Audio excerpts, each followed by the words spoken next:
Il muro della morte era un muro situato nel cortile tra i blocchi 10 e 11, che veniva usato per la fucilazione dei prigionieri.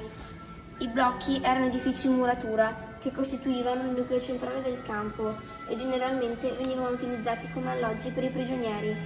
Ma il blocco 11 era isolato da tutti gli altri da un alto muro ed era utilizzato come prigione all'interno del lager.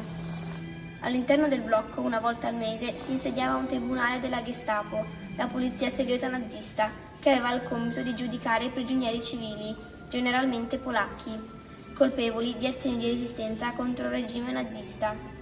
Nel giro di 2 o 3 ore il tribunale emetteva anche 200 verdetti sommari di morte.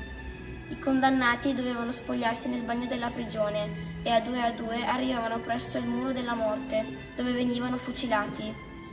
Se il numero di condannati era esiguo, i prigionieri venivano uccisi direttamente nel lavatoio, situato nel corridoio vicino al cortile. Le condanne emesse dal tribunale della Gestapo ed eseguite presso il blocco 11 furono 3.000-4.500, ma di frequente si estendevano anche ai prigionieri del lager che avevano violato il regolamento del campo. È possibile che in totale le esecuzioni davanti al muro della morte siano state almeno 25.000.